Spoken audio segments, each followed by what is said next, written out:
The most important relationships in your life, the ones you'll remember on your deathbed, the ones that will bond you to a person that you'll build a whole life around, are people you've had amazing orgasms with. Like, that's the thing that glues us together in so many ways. It's like family and people you had great orgasms with. Right. Hopefully different people. Right, hopefully.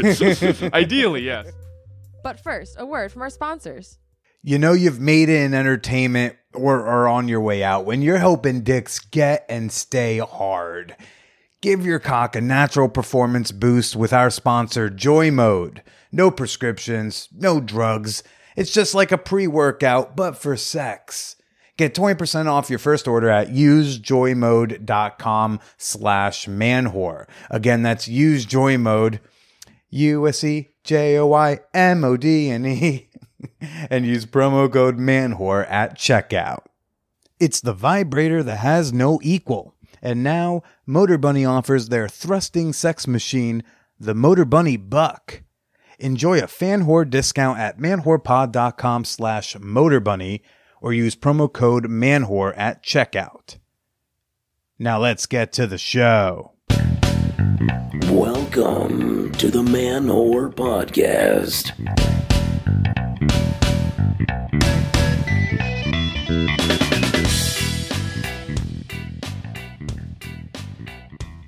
Shout out to the Pride Patrols, the Popper Parents, and the Penis Inhalers. Those three were stupid put together, but this is Billy Procida, and you are listening to the Man Whore Podcast.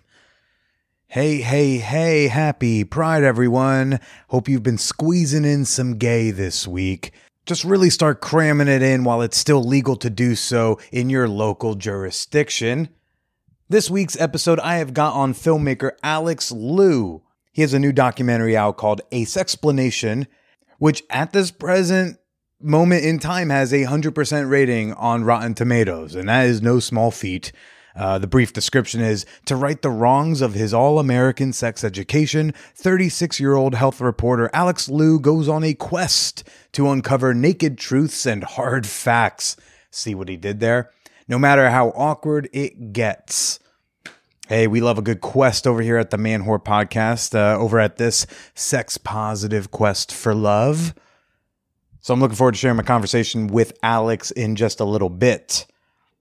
But I've been having a backslide. I am, relapsing, everybody. I'm feeling the urge. I'm feeling compelled to pick fights. The Ohio State Legislature actually passes this law I'm about to tell you about, like, I actually may go do a road trip to Ohio and get myself shot at some kid's practice. The Ohio State House Legislature passed a bill last week to block trans girls from playing on female sports in K through 12 or college. Now, that's not entirely new, but here's what is new and fucking crazy about House Bill 151, aka the Save Women's Sports Act, okay? Right there on the first page of the bill, subsection C, if a participant's sex is disputed, the participant shall establish the participant's sex by presenting a signed physician's statement indicating the participant's sex based upon only the following. Okay, did you hear that? If a participant's sex is disputed, and that appears to be by anybody, if anybody shows up to a practice and is like, I don't know, he's a little too fey, she's a little too tall, that participant has to provide, and you can't really tell if it's one of these or all of these, but it says 1, the participant's internal and external reproductive anatomy. 2, the participant's normal endogenously produced levels of testosterone. I hope I said that word right. I am just a comedian with a fuck show. I don't know what I'm talking about. 3, an analysis of the participant's genetic makeup. Whoa, wait, what? That means I could roll up to an Ohio football practice, even up to the college level, and I can just be like, yeah, I think they all have pussies. And a guy could be like, what, you think we're pussies? No, I think you all have pussies. Show me some paperwork, boys. Head on down to the doctor's office, go get fondled, and get your papers. Because the other version of this is there are going to be people who are going to say, I don't know, that chick's too good at basketball. I want to make sure she's a lady. And what is that going to involve? An exam of her internal reproductive anatomy. They're going to make little girls go to the doctor and get a fucking pelvic exam. Are you out of your fucking minds, people? How is that not every attack act? Because that's what this bill says. And it ain't the only one. Some of you may have heard that, some Texas legislature is introducing a ban on bringing children to drag shows because a video went viral of a drag queen dancing in front of kids. Of course, we can still show our kid Rambo because that's our heritage. That's our culture. Fuck, people. Shit's getting scary out there. Every time you say, yeah, but the Democrats this, okay. But if only one of them's going to not do these types of bills, isn't that enough of a reason to support them for now? I know it sucks, but only one party is dedicated to not introducing anti-queer bills. I had a great birthday. I really did. I kicked off my birthday by going to Hacienda on Saturday night. I went to Hacienda. I put on the goddamn glitter. I've definitely been down in the dumps about the breakup and the uncertainty and, will she ever come back and all that jazz. I'm still in that phase of, hey, she could come back. I don't know. But I was like, I'm going to go. And, I went and I gave myself a challenge. I frequently do this when I go to Hacienda solo. I give myself a little, just some goal setting, just something to accomplish, an excuse to force some confidence into my system. So I was like, I'm going to go and I'm going to flirt with 5 people. Okay, and if I flirt / introduce myself to 5 women and nothing happens and I want to leave, I can leave. But I got 5 people. 5 people, and I got to get to midnight because I have a friend. It was their birthday on Saturday, and then my birthday was Sunday. So at midnight, I got a nice kiss to hand off the birthday. So I was like, I got to make it to my midnight kiss and 5 people. And I do this when I go out in comedy spaces. I'm feeling socially anxious. You know what? I'm going to go to this comedian's birthday party and I'm going to shake 3 new hands. And if I want to leave after an hour, I can leave. That's how I kind of talk to myself in these high pressure social situations. So I get to the party and I'm kind of immediately on the prowl. This is not like me. I am walking around. I'm looking for, people who look like they're also looking to talk to somebody, You want to know the most uncharacteristic thing I did is there was this babe and her outfit just really accentuated this big, beautiful, juicy ass. And in normal, polite society, you don't go up to somebody and tell them, wow, you've got a great ass. I mean, hey, a lot of men are doing it anyway, but they're not supposed to. I've kind of been trained to not do that. I passed her, 2-3 times. And eventually it was like, okay, but hey, we got to flirt with 5 people. So we were both walking downstairs. I said, hey, I just got to say, you have got a I feel uncomfortable saying it on the show. I complimented the woman's behind and she responded well to it. I was like, oh, wow. And we talked and I was like, can I join you? And we walked a little bit, talked a bit, exchanged names. But I did it. I think I flirted with 6 women. One of whom kept saying she wanted to murder me. And she had this real, I'm never coming here ever again kind of attitude. I could tell she was not super impressed with the party. I mean, I could tell even during the consent workshop, because at one point they say, hey, don't get too drunk. And I just saw her fervently shaking her head. No. And then we were talking at one point and I sincerely thought she hated me. And then when we would pass each other, she would keep referencing I'm going to murder your fucking face. I'm like, okay, that's weird. Kind of aggressive. I don't know if I should report this later.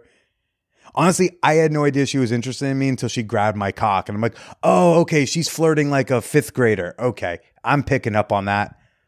Next thing I know, I ended up in this accidental threesome with some dude I've seen around the party for years, I've never spoken to. That was pretty fun. Yeah, it was fun, but I couldn't help but thinking on my way home that night, wow, that was so great. That was a great party. But it would have been greater with Wallet Note Lady. Yeah. So I did Hacienda for that night. And then the next day, I did a whole family day. Hung out with my sisters, my niece and nephew. Went on the boat with my dad, Billy Sr. Some of y'all saw that on Instagram. He taught me he's got a little 27-footer. Took me out on the Hudson River and tried to teach me how to drive the boat. He teaches me enough times I might be able to just like borrow the boat by myself, go pick up some slutty friends on the other side of the river, have a little orgy on deck. That's what, gosh, dreams, right? It was a really nice day. It was a really, really nice day with family and with little babies and my mom saying inappropriate things about how easily I slipped out of her vagina. She really likes to make sure we all know that she needed no pain pills for any of us. Just 3 pushes for each of the kids. We're like, wow, Mom, we get it. We get it. You and Dad used to do a lot of fisting. We get it. But yeah, 33 years old. Let's fucking do this, people. Thank you for all the birthday shout outs on Instagram. Some of y'all really did take to my request and you were sharing the podcast in your Instagram stories and on Twitter and tagging me. And gosh, that made me feel awesome and special and very much loved and appreciated. Thank you again, truly, for the birthday love. You know who else shows me some love? Daniel Sierra on Patreon. Oh yeah, fan whore appreciation moment time. The main thing I know about Daniel, based off of his introduction in the Champagne Room, is that he's big into PNP, which are letters in an order I do not quite understand. Has something to do with blowing clouds and faces. My senses sense this is some sort of drug thing I don't understand, but that just means that you're a fun dude, Daniel, and thank you for supporting me and the Man Whore podcast on Patreon. I did a fun Q&A this week. On my birthday, I said, pick a number between 1 and 500, and I'll share a little story, a little tidbit, a little flash about that hookup.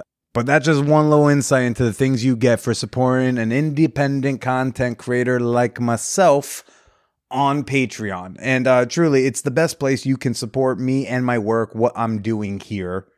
If you're not familiar with Patreon, by the way, it's like a membership platform. It's a way for you to join Fan Whore Nation and become an official whorehead.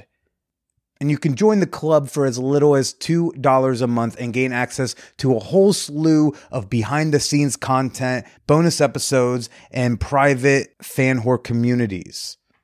Plus, you get the satisfaction of knowing that you are helping yours truly keep a roof over his head and condoms on his cock. Become a member today. Support the pod you love at patreon.com/manwhorepodcast. That's Patreon, patreon.com/manwhorepodcast. Should I over the top shame y'all into becoming Patreon members like my friends Andrea and Emily do? Every week they're just like, it's just $1. Give me $1. Meanwhile, I'm over here like, hi, hello. I would very much appreciate it if you could just lend me about $2 to support me living my dreams. But no big deal if you can't. But honestly, you really, really should, because it is just $2. But hey, I'm not going to be ungrateful about it like those cunts over at the Hot Mess Comedy Hour. But I don't know. Maybe I should get a little more aggressive with it. Give me your fucking money, perverts. How's that? Is that good? Should I say the URL again? Patreon.com/manwhorepodcast. Folks, this week's guest is Alex Liu. His documentary, A Sexplanation, is now available. You can rent or buy it today on iTunes, Amazon, Google Play, and Vimeo. Really enjoyed this conversation talking about sexual shame and how sex education could probably cure it all. Let's go get sexplained to by Alex Liu. I think if I had known what it had entailed when I started it, there is no way I would have gone through it. Really? Yes, because for numerous reasons. I mean, when it's your first feature-length documentary, I come from the world of broadcast journalism, so TV, radio, and you can shoot, edit, publish in a day, right? And the story just has to work for 2 to 5 minutes. But for a 80-minute documentary, you need a narrative through line that matches all the way through. And I didn't have that experience before, and I was reluctant at the beginning to make it all about me. I always thought I was already being egotistical, narcissistic enough of being that objective observer there. To put my own personal story in there felt too much. And plus, I think I was just fucking terrified to do that. So it took a lot of time to actually build up the courage and frankly a lot of therapy and an amazing creative team that kept pushing me. I thought at the beginning of this process this would be like a very sexy episode of Nova, a very sexy PBS documentary. Yeah. But I think as I went through, you edit these interviews with amazing researchers. We talked to orgasm researchers, we talked to sex educators, we talked to priests, we talked to my parents. But at the beginning, kind of it was much more intellectual interviews, and those only hold your interest for like a minute and a half without an emotional core, without an emotional narrative to pull What do you mean through. Intellectual interview? Like just talking about the concepts detached from anyone's personal experience? Exactly. And so, my creative team was saying, like, why do you want to do this? Like, why is this important? And I would go into these huge tirades of how angry I still am. I'm gay, so coming out of the closet was so difficult. My family was not prepared. The schools just taught abstinence only, and they talked about gay people. It was like, if you have gay sex, you're going to get AIDS and die. And so there was just so much pain and shame I still had from that experience that I really hadn't processed, I think. And so, as I would go on about why this is so important to help make sure the next generation of kids don't go through the same bullshit that I went through, my producers and co-writers were like, well, this is much more engaging. What you're talking, the way you're so more animated, you're so much more passionate. Like, this should be in the film. And I was like, oh, no. Like, that's too revealing. It's too much. It's too much about me. But I'm luckily my co-writer, Leonardo Neri, he pushed me and said, let's go into the next interview with an expert. And instead of being about like, tell us about your research and tell us about all the things people need to know to let go of sexual shame, which is what kind of I was going into much more personal and going into being like, here are all my specific personal shames. Here are all my specific desires and fears that I've never told anyone. And you were asking that to the person. To them and see what comes at it. And of course, immediately that unlocked the whole thing. It's so much more interesting. Yeah. I've done over 400 episodes now. So, your documentary may be also seen by a lot of people who need to learn a lot of that. But I've covered a lot of topics ad nauseum at this point. So when I get pitched, like, say, some expert, I go like, are they going to talk about themselves? Can they talk about how? Because it's so much more so much more interesting to learn about the person and the expert or the researcher. Because I find that if people dig them, they'll get the book, right? So actually, it's like someone who did that well is so Dr. Ina Park had on. I love her. I love her. Yeah. Right. And so she's going to teach us about STDs and stuff, but like she's sharing her stories. Right. And that just makes it a more compelling piece of media to take in. Okay, you research desires, but like, what are your desires? And were your desires in those top 10 researched ones or not? Like, that's always so much more fascinating. Just like, read me your paper. It's like, we'll see, they like you, they'll see the doc. Right. But if we just talk about the doc for an hour, it's like, but what about Alex? And I think we were able to get like Pornhub. We were the first documentary film crew that Pornhub actually sat down with, just because we can go into the shady business practices that maybe some people think Pornhub works in, but our goal was just like, we want to talk to their data scientists because no one is more honest about their sexual desires and when they're entering that search term in the Pornhub search engine. And Pornhub loves dropping some fun graphs and data, man. And so, it took probably 2 years of back and forth just to think that through because, and it was just, but when I started to be like, no, it's actually more about me. It's more about how I'm terrified. It's more about, that kind of helped, I think, soften them up. And people we never thought we could get because they were scared about how their words or their research could be twisted because it can get so easily twisted with a culture that's so ignorant. That really unlocked some really great interviews. No, that's such the best way to go. That's such a better way to go. I'm now more excited to watch the doc even now because now I'm like, oh, who is this subject? Like, what's their story around it? When you were hesitant to share your connection as like a through line for the film, I mean, how much of that was actually the question of should a documentarian put themselves in the flick, and how much of it was just like, please no, I'm scared, I'm nervous, I don't want to share that? I thought of myself because it's a convenient excuse to be like, no, good documentaries, they stay out of it. I thought of myself much more as of a Leslie Stahl than say a Morgan Spurlock. And especially about sex, you know, I think ultimately, Oh my God, imagine Fast Food Nation, but with sex. right? Exactly, yeah. Oh, I did a different sex act every day for a month just to see what would happen. That's actually a great idea. You should do that. You should do a YouTube series on that. But the I think also when it came down to it, I just thought like, who could connect to a queer Asian man story? Like, you know, I think I've never seen it before. You know, I just thought, you know, it would be too niche. It would be too, you'd lose 90% of the audience, because we were told over and over again, trying to pitch for money too, like that you need to be as broad as possible. You need to be as accessible as possible. And so I thought, oh man, if it's about my queer identity, it's about my Asian identity anyway, that's just not going to sell. But I think I'm glad that I had a production team that was like, fuck that. Let's just see what happens. It doesn't hurt trying it.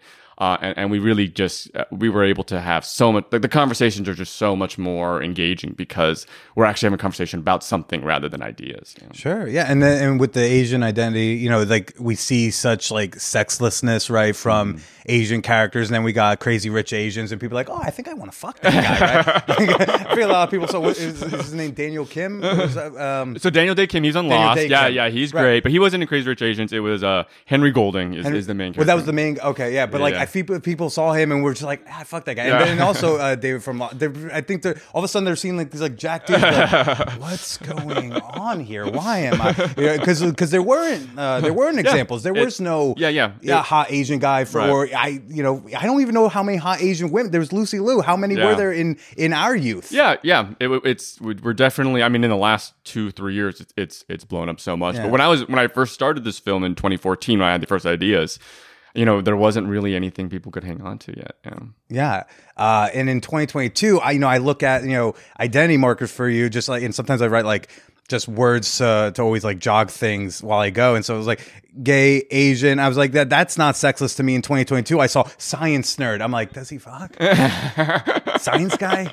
Right? It's like that's the part that like impedes upon things, if anything. It's like how true is that the science nerds are not that horny? Oh my God! I think if you were to talk to many of the nerds that are doing the research now, they're doing it because like they kind of are sluts themselves, and they just were so tired of being told that what really brings them the most meaning in life is somehow like a frivolous expense, right? That's the craziest part of this whole process. When you learn how little money goes into sex research, like we don't even have an official definition of what an orgasm is. Like that's still under debate. We don't know what an orgasm is. But when you think about it, like the most important relationships in your life, the ones you'll remember on your deathbed, the ones that will bond you to a person that you'll build a whole life around, are people you've had amazing orgasms with. Like that's the thing that glues us together in so many ways. It's like family and people you had great orgasms with. Right. Hopefully different people. Right. Hopefully. Ideally, yes. So that's that to me is the one kind of realization of doing this whole thing of like how it's this weird thing, how we treat sex and sexuality often as like, especially in a political realm or especially culturally, like as this frivolous, like guilty pleasure. But in real life, the way we actually live, it's like the most meaningful things that we ever do with our mind, body, soul, so it's just such a crazy disconnect that I think so little people think critically about. Were you a slutty guy at some point? Were you a slutty science guy? I think, we talk Pass a little me that beaker, if you know what I mean. We talk about my Catholic upbringing, right? And I think in the movie, and I think as a huge middle finger to the Catholic Church, because I think ultimately that was like the most destructive force when it came to my coming out in our family and dealing with all this. I put as many dicks in my mouth as possible, as early as possible. Good for you. Right. As like, kind of just that middle finger to the Catholic Church. And I think it was through that process where I thought like, I'm having all this sex with so many guys all the time. But I got to my 30s, I was like, I'm still fucking angry about this. I don't know why I'm still angry. And I think, ultimately the choices I'm making aren't necessarily based on like what is best and most healthy for me. Not to say that I didn't have lots of fun and didn't have amazing relationships through it, but like I still hadn't fully processed how deep the shame still ran for me. Like how deep, like little things even. Like I'd been with my guy, my now husband, for like 3 or 4 years at that point, and we were living together for 3 years. And I was still like hiding when I masturbated with him, or like pretending it was. I was like, "That's." I mean, nuts. I think a lot of us are hiding when we jerk off in front of a partner, right? Like during the pandemic, it was it's like, hey, I'm right in the other room. Right. Why are you jerking off in my closet? Right. But I can say something like, I need to take a work call, but I can't say I need to jerk off for 15 minutes, and he's literally been inside of me. What am I ashamed about? I mean, I think in there, I think that's I don't think you have to even have that much shame around sex. I think there's something about like not wanting to insult a partner of like, oh, I'm gonna take care of me. I mean, that can be living with someone and wanting to take a very intentional masturbation break, or that can be like being in bed and like wanting to just like jerk off next to the person, which like I know I've wanted, and sometimes like I've had women who said like, we fucked, we're finished, and they're just like, oh, I'm so close, I really want to finish. Do you, like, I've had women ask me, do you mind if I masturbate, like when things have semi-concluded? And I'm like, great. And then it's like, can I assist? Can I tweak the nipples? Can I make out? Like, what can I do? Or can I just talk dirty to you? But there is that, like, I know I'm sometimes nervous when I've like cohabitated temporarily with a partner, because I'm like, I don't want, because sometimes like you don't want to fuck. Sometimes you just want to jerk off. Exactly. Sometimes and I don't want tired. Sometimes, yeah. It's just nuts that like, I just feel like it should be, it's like, sure, maybe at the beginning it's hard, but like, just like when you live with someone and when they're pooping, like, it's the same thing, I don't know if I'd make them the same thing, but hey, it's like everyone poops, everyone masturbates, so just like deal with it, because that's just like one of the most amazing sexual experiences you can have with yourself, so why not just talk about it? Yeah, well, that script can go like, hey, I think I'm gonna go jerk off, and then it's like, ooh, do you want to fuck? And then like to tell them no, I don't know. I sometimes struggle with giving rejection because I don't want to make someone feel bad. It is tough. Yeah, the rejection. I mean, that's kind of when we talk about sex education. A lot of people ask like, what should be the sex education? And at this point, I think with the internet and all the great resources out there, people know how to get disease. They know how to prevent disease. They know how to prevent pregnancy for the most part. But what we don't know how to do well is how to communicate, because it's so complicated, so nuanced. Rejection is part of, what human sexuality is. Sometimes you don't feel in the mood. And that can be a big letdown. And we've built up, because we're so silent about it, we've built up in our heads what it means to be rejected in ways that ultimately, if you get that comfort to talk about it, it's not so difficult. But it takes work. It takes emotional work. And that's what I wish sex education was kind of more framed about, communication, really. Do you remember like an early rejection?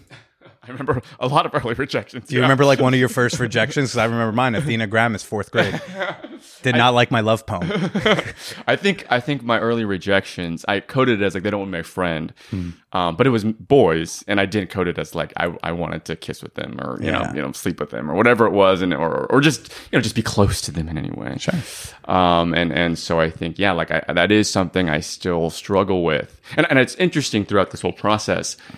I think because of how homophobic my upbringing was, and it wasn't even that homophobic. I grew up in the Bay Area. Many people have it much worse. But the relationship I have with straight men, I think because of those early times of rejection, I've been so repressed around. Like going to a gym where I haven't been before. Like if I have a feeling that straight men, like I'm like heads down, don't even look, because I'm terrified of becoming attracted to straight men. You're making great eye contact right now, by the way. I'm working on it. I'm active, consciously have to think about it. You're doing great. Like, because I'm so scared of. I mean, physical violence is one thing. I think Matthew Shepard, all that kind of stuff. That is something that's always in my head. But I think that early rejection from youth, that like I didn't understand, I didn't have the tools or understanding that I was actually kind of in love with these boys, and I was so hurt when they like said minuscule things that they probably didn't even code as rejection, but I did. And then, I think that's one thing I'm trying to explore. Like, I think actually most straight men, if framed in the right way, would not be mad if I actually flirted a little, or if I actually were like at least fully present and in a moment with someone where I can actually like be present to my sexual attraction to them, because so much of my life is just repressing that. I don't know. It's still something I'm still grappling with, but that's something that like throughout the whole process, I'm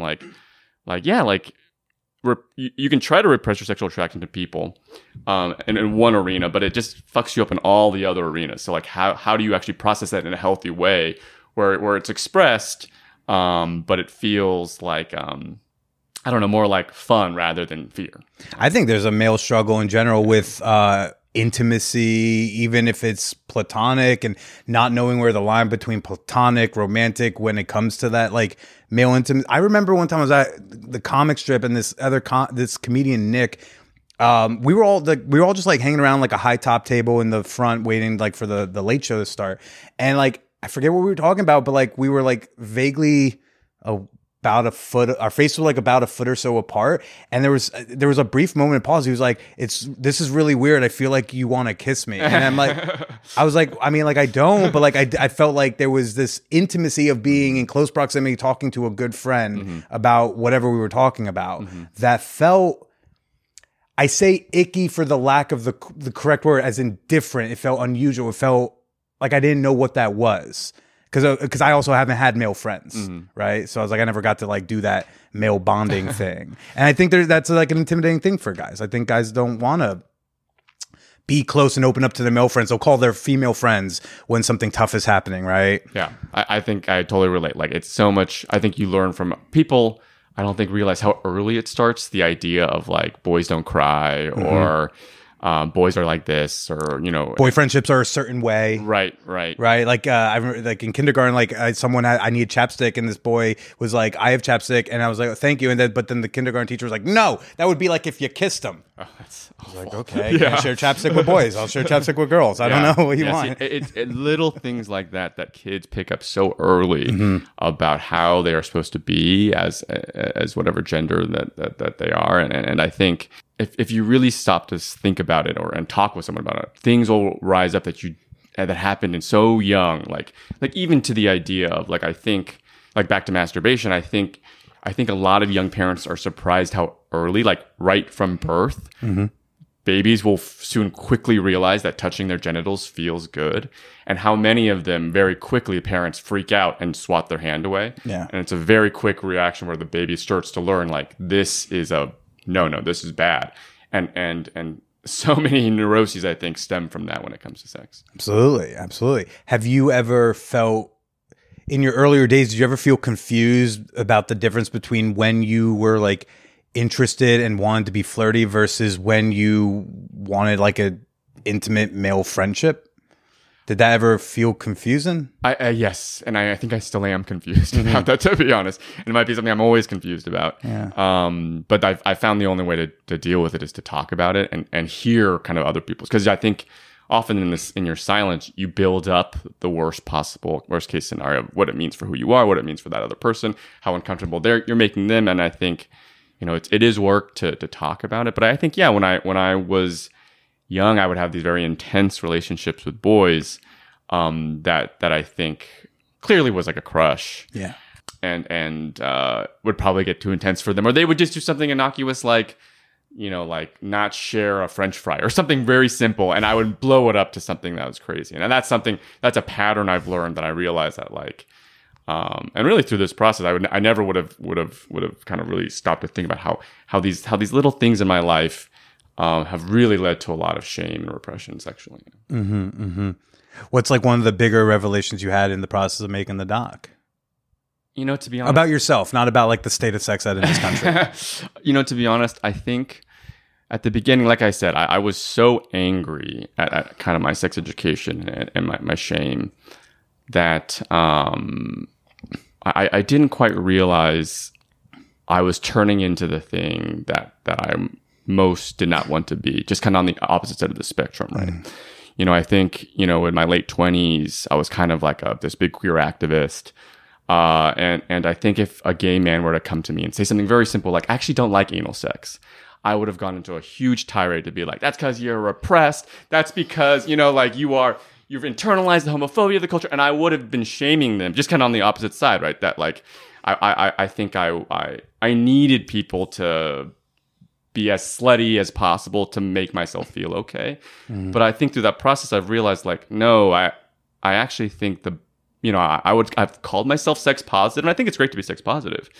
But I think I kind of now have gone back a little and think myself a little bit more sex neutral. Like I think ultimately if what I want from people is to listen and accept me non-judgmentally, I have to do the same, even if I disagree vehemently with who they are and the messages they have. So do you still think that like queer dudes who don't like anal sex are repressed? I definitely still probably think that, and I question that, right? Because I find that in myself, right? I think learning to like bottom for me and enjoy it and get into it and like not be like just in my head the whole time bottoming took a lot of time because I was like, what does it mean to me? It's like the same thing, intimacy, like the lack of control you have, like to fully submit is terrifying because I think so much of my life, in order to survive, I had to be fully controlled on every single moment of my life just to make sure I was safe, right?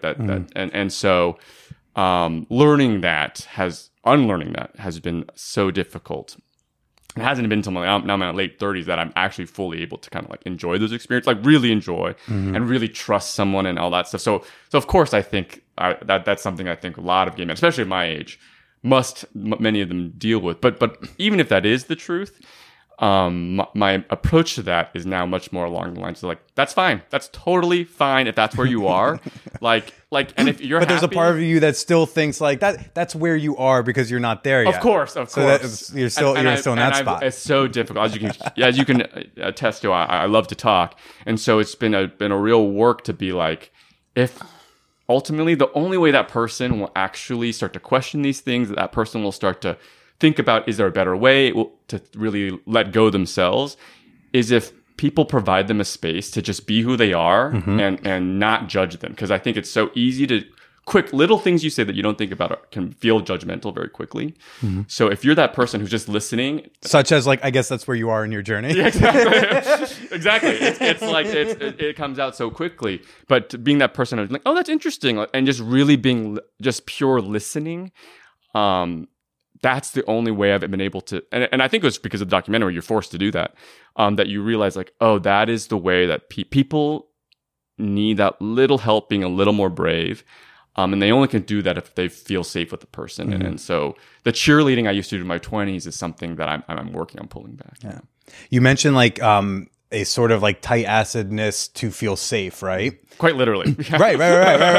And so in life, like having to be so to be in a safe place. But we come from also a generation where, you know, with you know, we were growing up like during and just after like AIDS crisis times. Oh, yeah. So there's also a tight acidness of like to be like safe from this death sentence that's out there sexually, right? So like, you know, what sort of like what was your experience with that as growing up? Oh yeah, I mean, think the first even mention I ever heard of of gay people, like the idea of homosexuality, was part and parcel with HIV/AIDS. Like that's when I first learned of the concept. That's kind of how I thought about it, and I thought, you know, because they're not giving great information about how HIV is actually transmitted, they just kind of say like, if you're a man who has sex with a man, you're going to get it.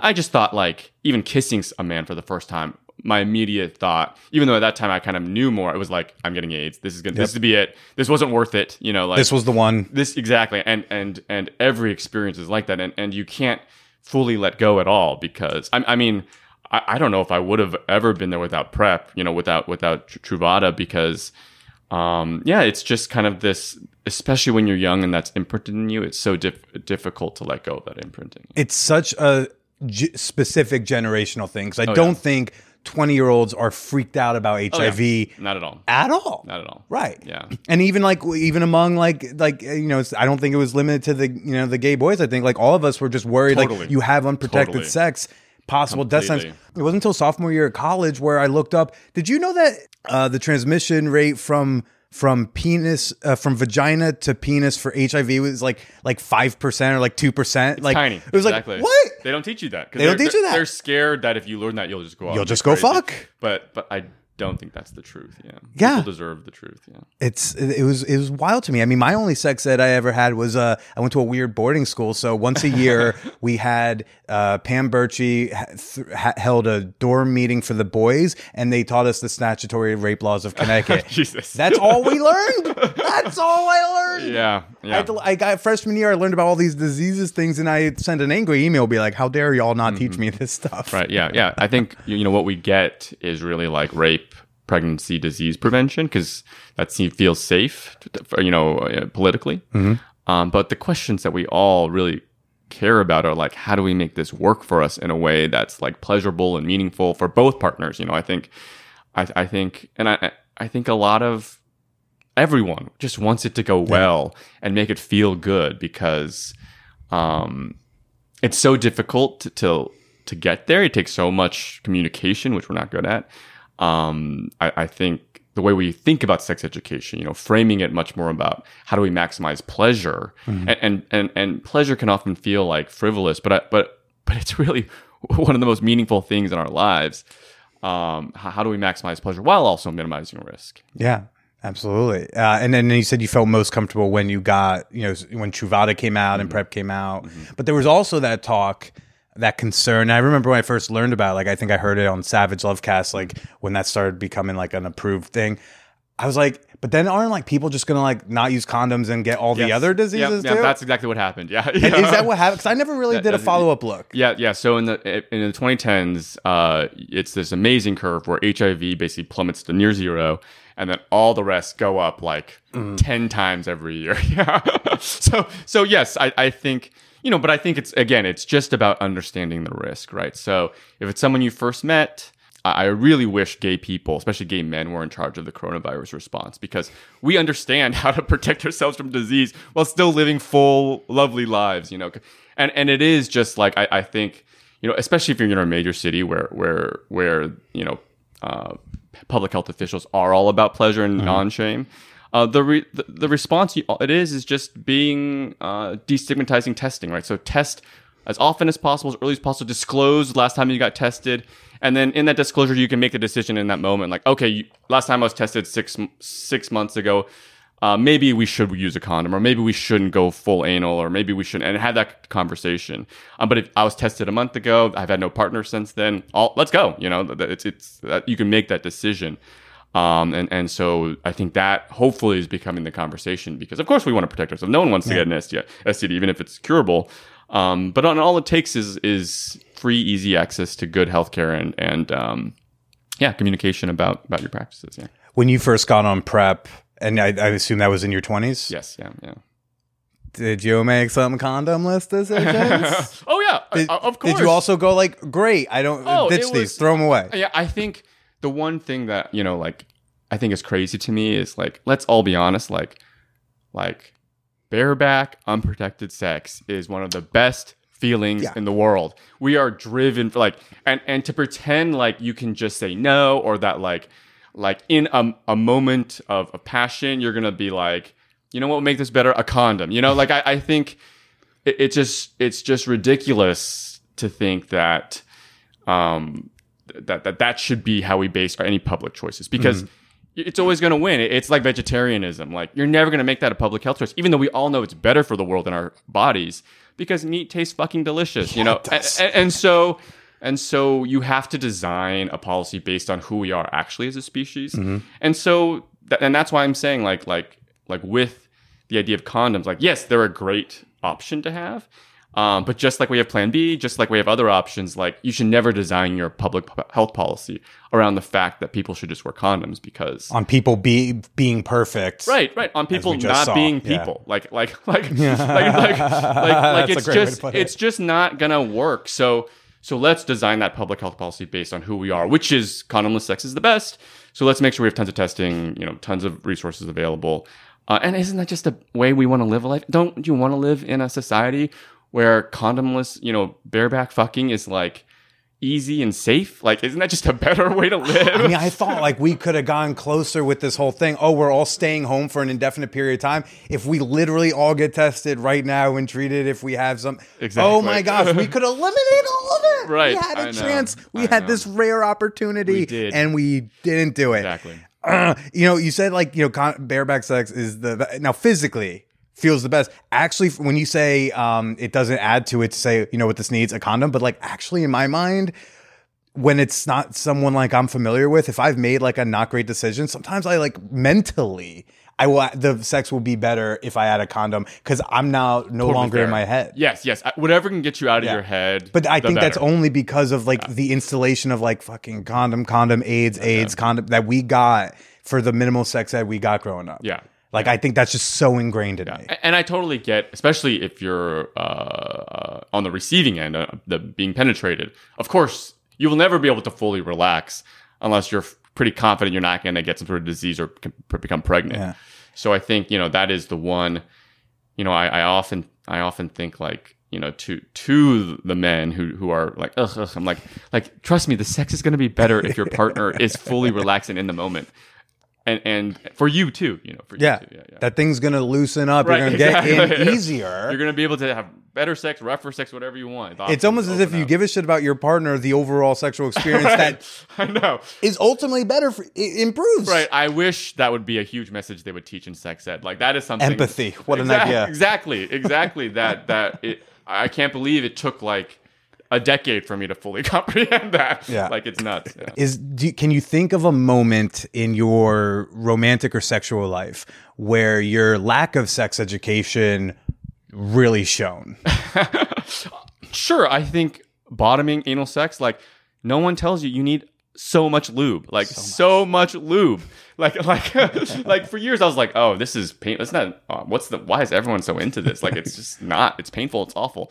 But that one small little fact, once I discovered, I'm like, oh, this is amazing. Like, more, I think that in and of itself is like a total, in and of itself, that's like a total game changer that I wish, that should be like the first thing that people teach, like how do you make sex feel good? Lube. and what brought that realization to you? Who taught you? And ultimately, I think it was older gay men who I was hooking up with. They were like, oh, you need way more lube.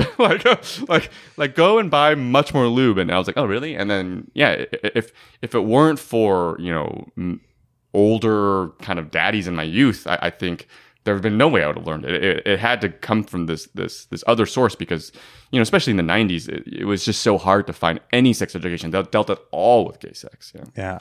I'm a big fan of I feel like most 40 to 50-year-olds should like at some point bang someone who's college age. I should say someone who's 40 to 50 who's good at sex should like have to for like a couple weeks bang someone in college age just to teach. Like I feel like I learned most of my initial sex, whether it's skill set or knowledge or whatever, I learned most of that from like older women I was hooking up with in college. Granted, older could be like 33, right? But like I was learning from the older folks who don't have time for bullshit. Right, exactly. They're like, you're 20, you're cute, but I'm not gonna put up with crap. Right. So you will do this like this, how in this fashion for this long, or I will go find another 20-year-old who will listen to instructions. Totally. Yeah, I think I have very strong thoughts and bond and connection with those men, probably for my whole life because they helped me so much in terms of releasing a lot of the shame that I had around sex. Just actually finally being my body for the first time. And connecting on a human level for the first time. What did they tell you that helped you release some of that shame? I think some of the things were just very simple, like around like you're thinking too much. Like they could tell. Relax, or the best part, let's stop. Like let's just cuddle and talk. Realizing that like what I needed was that sense of trust and intimacy, and the sex I had, I'm sure they were like, this is not great sex. And I wouldn't say it was amazing sex necessarily. But I would say what I really hold on to in those moments is like laying naked, cuddling, watching TV, talking about my life in a way I never with someone else. And I felt comfortable because it was just like the pressure of all of it wasn't there because of the age difference. None of us thought it would be a long-term relationship. I don't know what it was, but those moments of realizing slowly that actually what makes sex good is the human connection. It's not necessarily just like getting your dick wet. It's really about the spiritual bond. That took so long for me to understand. And I think I rejected it for such a long time because that's kind of what the church's message was. But they frame it around like straight heterosexual marriage. But ultimately, like the church could actually, I think, so many religious institutions could have so much more of a revival if they just changed that one idea they had about like sex is great, and sex is great because at its best it bonds people in a way that is otherworldly, and that's something we should have and promote. And that's been kind of the things that I wish we could talk a little bit more about as a culture. Mm-hmm. Did you learn anything else from these older daddies? You mean like? Whether emotionally or physically, what else did you learn from these? Fellas? Yeah, I think, I think the best lessons I learned from them is like to communicate in the moment. Like I think it's so crazy that I think for a lot of times when I'm having sex with people my own age early on, your only reference point at that point, especially for gay men, is porn, right? So you think it should look like porn, it should feel like porn, but when porn, what they don't show you is like they're talking all the time, like, oh, that feels bad, that hurts, let's stop. They tend to cut around that. Right, exactly. Or like, oh, too much teeth, or like, like all the things that, and when it was happening to me, like, oh, that doesn't feel good, I felt ashamed to tell someone it didn't feel good because you never seen anyone in the porn and because you don't want to reject them, and like kind of what we're talking about before, like you're not trained about how, but being with these older people and then just being very confident and being like, oh, actually stop that, slower, faster, harder, oh, does this feel good, always checking in with me, those little tiny things that are just about being a good human being, and ultimately like women also don't get to see those negotiations happen as often unless it's like super like feminist queer porn where they actually do show all that negotiation as like the build up. Yes. But yeah, you're right. Like you didn't have the example for it. So why would you know to do it? Exactly. And so I think, I mean, I understand how this might sound and freak people out. But I think one of the things that really stuck with me in a lot of the interviews I did is Lisa Diamond. She actually didn't make the cut in the film, frankly, because she was talking about, she's a sexual orientation researcher, and I don't think we're there as a culture yet. We're so far behind. The movie had to be so basic. A lot of things she talked about so nuanced. But one of these things she said to me that I really stuck with me is, like, I wish parents would think about, like, do I want my child to have good orgasms? Like it's a weird sentence. I understand it's but we awful. Also it's so necessary. Right. Like do you want, like, how do you actually want your child to be a sexual being? Because I know you probably wish that they were celibate, or you wish that you could just hand them their they could be celibate until their wedding day, or you wish that for your child. But ultimately, like, when you're having a kid, you have to be crystal clear that they're a sexual being from conception, from birth, that they will understand very early what it means to be in a body, means having to negotiate pleasure. And if you're not prepared for that, maybe being a parent isn't necessarily something that you're ready for.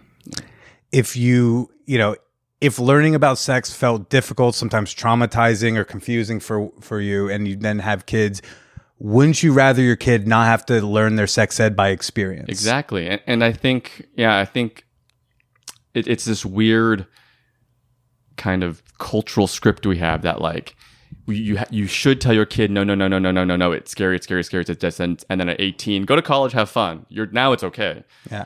Like, now you just made them terrified that fun. Exactly. It's not going to work. And I have a lot of empathy through this process. I have a lot of empathy for parents that I didn't have before.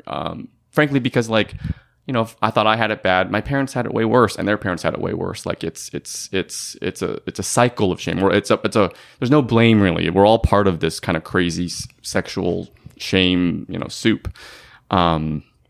But my one message to parents is, like, don't you want to break that cycle? Because don't you remember what it was like for you and how confusing and awful it was? And it doesn't have to be that way. It's kids are much more able to handle these things than you might want. And actually, arming them with information is probably the best way to prevent them from getting into really awful sexual situations. So the more information you have, because kids are just innately curious, and if you don't give them information, they'll satiate that curiosity in other ways. Pornography, doing it early. It's you can't get rid of them as their sexuality, so you have to deal with them as they are. Absolutely, couldn't agree more. Well, Alex, thanks for chatting with us, man. This was great. Oh, this flew by. You're great at this. This has been a pleasure. This is so much fun. Yeah. Oh, thank you. I'll let you know if I end up doing the fast food nation sex stuff. That's a fun, interesting idea. Yeah. But for now, where can people go to find you, follow you, and keep an eye out for a screening of A Sexplanation in their city? Yeah. So if you go to asexplanation.com, you'll be able to see all the places that you can watch and stream the movie, and we'll be available worldwide. So if we're not coming to your city, you'll be able to stream it online. And then if you follow us on our social at A Sexplanation, you'll also kind of hear up to date about where we'll be and We're really hoping for a southern kind of college tour. That's our dream. So if you're in the South, couldn't be more. There's no place I think in this country more necessary than a southern college tour. So we're hoping that actually works, and hopefully by the fall, a lot of colleges will be open for that kind of stuff. Fingers crossed for you on that one, man. Thanks again. And why don't you go ahead and say goodbye to everybody? All right. Thanks for listening. This has been just a pleasure.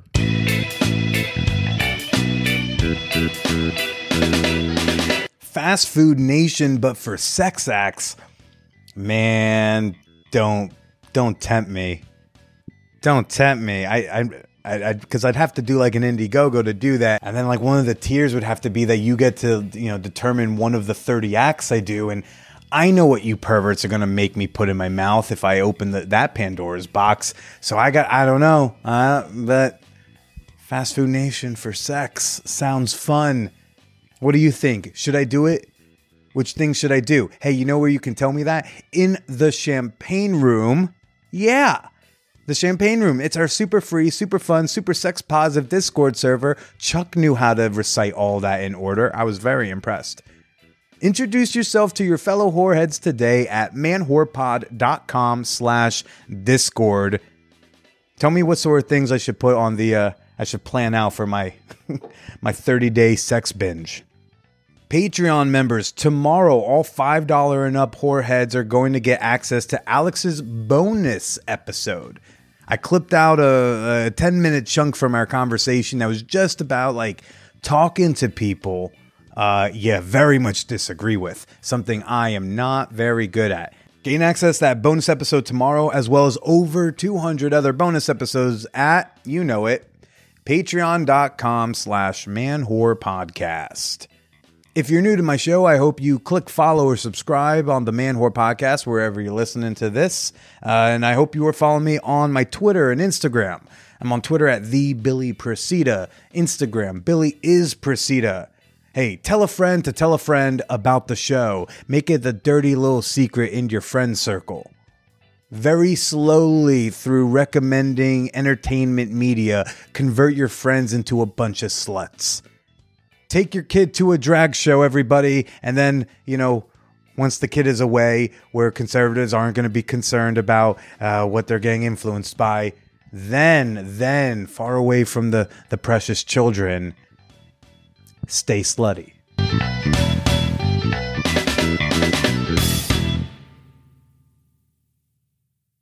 The Man Whore Podcast is sponsored by Audio Desires, an erotic audio platform dedicated to giving you the best oral sex you can have. With hundreds of sexy stories in 3 different languages and a sleek, user-friendly design, Audio Desires is the right fit to get you in the mood. Enjoy 50% off an annual membership or 20% off a monthly membership when you use promo code MANWHORE at audiodesires.com.